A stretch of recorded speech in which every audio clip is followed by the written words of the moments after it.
2047 विकसित भारत का लक्ष्य हमने पिछले 10-12 साल में देशवासियों ने जो सामर्थ्य दिखाया है उस सामर्थ्य का हिस्सा है। और इसलिए मेरे प्यारे भाइयों बहनों, नमस्कार, आप लोग देख रहे हैं 60 सनाव और मैं हूं आपके साथ संदीप मिश्रा। आज 15 अगस्त 2026 को पूरा देश अपना 80वां स्वतंत्रता दिवस मना रहा है और प्रधानमंत्री नरेंद्र मोदी ने लाल किले के प्राचीर से लगातार 13वीं बार देश को संबोधित किया। इस बार के भाषण में सिर्फ उपलब्धियों का जिक्र नहीं था, बल्कि आने वाले वर्षों के लिए टेक्नोलॉजी, ऊर्जा, शिक्षा, रोजगार, मैन्युफैक्चरिंग और आत्मनिर्भरता को लेकर कई बड़े लक्ष्य और घोषणाएं सामने रखी गई। तो आखिर प्रधानमंत्री नरेंद्र मोदी ने लाल किले से क्या क्या कहा, आइए आसान भाषा में समझते हैं 10 बड़े पॉइंट्स। पहला और सबसे बड़ा लक्ष्य 2047 तक विकसित भारत। प्रधानमंत्री ने एक बार फिर भारत को 2047 तक विकसित राष्ट्र बनाने के लक्ष्य को दोहराया। उन्होंने कहा कि इसके लिए देश को बड़े सपने देखने होंगे और उन्हें तेज गति से पूरा करने की दिशा में काम करना होगा। दूसरा सबसे बड़ा फोकस रहा शक्ति की सप्तधारा। प्रधानमंत्री ने विकास की 7 धाराओं का विजन रखा। इनमें मैन्युफैक्चरिंग, कृषि और फूड प्रोसेसिंग, टेक्नोलॉजी और इनोवेशन, गति शक्ति, डिफेंस, ग्रीन और ब्लू इकोनॉमी तथा भारत की सॉफ्ट पावर जैसे क्षेत्र शामिल है। यानी सरकार का फोकस सिर्फ एक सेक्टर पर नहीं बल्कि कई मोर्चों पर एक साथ आगे बढ़ने का है। तीसरा बड़ा ऐलान, भारत में सेमीकंडक्टर मैन्युफैक्चरिंग को और तेज करने का लक्ष्य। प्रधानमंत्री ने बताया कि देश में 3 सेमीकंडक्टर प्लांट्स में उत्पादन शुरू हो चुका है और आने वाले वर्षों में 7 से 8 और सुविधाओं के ऑपरेशनल होने की दिशा में काम किया जा रहा है। इसका सीधा संबंध मोबाइल, इलेक्ट्रॉनिक्स, ऑटोमोबाइल, एआई और दूसरे हाईटेक इंडस्ट्री से है।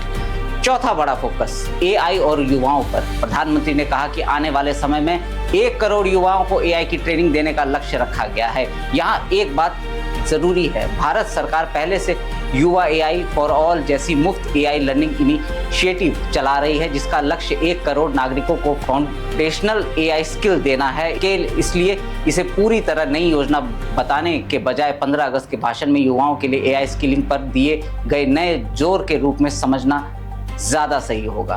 पांचवा सबसे बड़ा ऐलान, प्रतियोगी परीक्षाओं की तैयारी करने वाले युवाओं के लिए मुफ्त ऑनलाइन कोचिंग। प्रधानमंत्री ने कहा कि सरकार युवाओं को कॉम्पिटिटिव एग्जामिनेशन की तैयारी में मदद देने के लिए फ्री ऑनलाइन कोचिंग की व्यवस्था करेगी।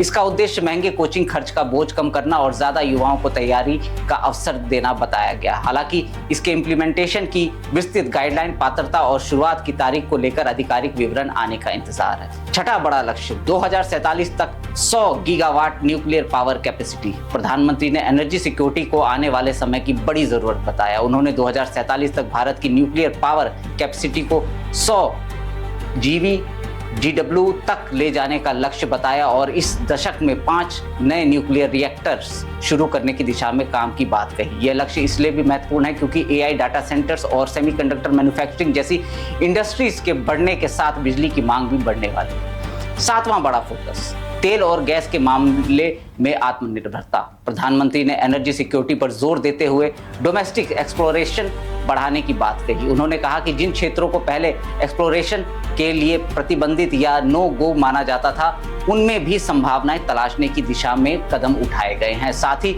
उन्होंने कहा कि देश में फिलहाल गैस, फ्यूल और यूरिया की कमी नहीं है। 8वां बड़ा पॉइंट, पाइप्ड गैस नेटवर्क का विस्तार। प्रधानमंत्री के मुताबिक पिछले करीब 12 वर्षों में पाइप्ड गैस इंफ्रास्ट्रक्चर लगभग 70 शहरों से बढ़कर करीब 700 शहरों तक पहुंच चुका है और करीब 1.75 करोड़ हाउसहोल्ड्स इससे जुड़े हैं। यानी एनर्जी इंफ्रास्ट्रक्चर को घरों तक पहुंचाने पर भी जोर दिया गया है। 9वां बड़ा पॉइंट, क्रिटिकल मिनरल्स और आत्मनिर्भरता। आज लिथियम, रेयर अर्थ एलिमेंट्स, निकल और कोबाल्ट जैसे क्रिटिकल मिनरल्स सिर्फ उद्योग की जरूरत नहीं बल्कि नेशनल सिक्योरिटी और फ्यूचर टेक्नोलॉजी से भी जुड़े हैं। प्रधानमंत्री ने क्रिटिकल मिनरल्स में आत्मनिर्भरता को महत्वपूर्ण बताया क्योंकि ईवी से लेकर रिन्यूएबल एनर्जी, बैटरी, सेमीकंडक्टर और डिफेंस टेक्नोलॉजी तक कई आधुनिक इंडस्ट्री इन मिनरल्स पर निर्भर है। और 10वां बड़ा पॉइंट, युवा खेल और भविष्य की तैयारी। प्रधानमंत्री ने युवाओं को देश की सबसे बड़ी ताकत बताते हुए फ्यूचर चैंपियंस तैयार करने, इनोवेशन बढ़ाने और भारत को वैश्विक स्तर पर प्रतिस्पर्धा बनाने पर जोर दिया। इसके साथ ही महिलाओं की राजनीतिक भागीदारी को लेकर भी उन्होंने दलों से नारी शक्ति वंदन अधिनियम के इम्प्लीमेंटेशन का समर्थन करने की अपील की।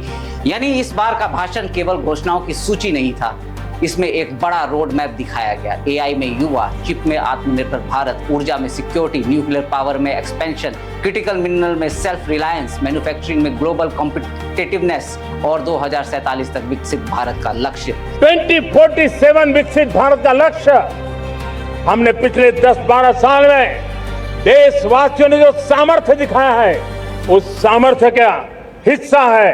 और इसलिए मेरे प्यारे भाइयों बहनों, प्रधानमंत्री ने यह भी कहा कि भारत को अगले कुछ वर्षों में वह हासिल करने की कोशिश करनी चाहिए जिसे पूरा करने में दशकों लग गए। अब इन घोषणाओं का असली असर कितना होगा ये आने वाले समय में इनके इम्प्लीमेंटेशन, बजट, पॉलिसी गाइडलाइन और ग्राउंड लेवल एग्जीक्यूशन से तय होगा और यही फर्क समझना जरूरी है। लाल किले से किया गया ऐलान एक दिशा या लक्ष्य तय कर सकता है, लेकिन उसका वास्तविक फायदा लोगों तक कब और कैसे पहुंचेगा ये इम्प्लीमेंटेशन पर निर्भर करेगा। फिलहाल 15 अगस्त 2026 के भाषण का सबसे बड़ा संदेश साफ है। भारत 2047 के लक्ष्य के लिए टेक्नोलॉजी, युवा शक्ति, ऊर्जा सुरक्षा और आत्मनिर्भरता को अपनी ग्रोथ स्ट्रेटेजी के केंद्र में रखने की तैयारी कर रहा है। और इस पूरी तस्वीर में सबसे बड़ा सवाल यही है, क्या ये बड़े लक्ष्य जमीन पर उतने ही बड़े बदलाव में बदल पाएंगे? इसी पर नजर रहेगी। आप लोग भी बने रहिए हमारे साथ और देखते रहिए 60 नाव। जय हिंद।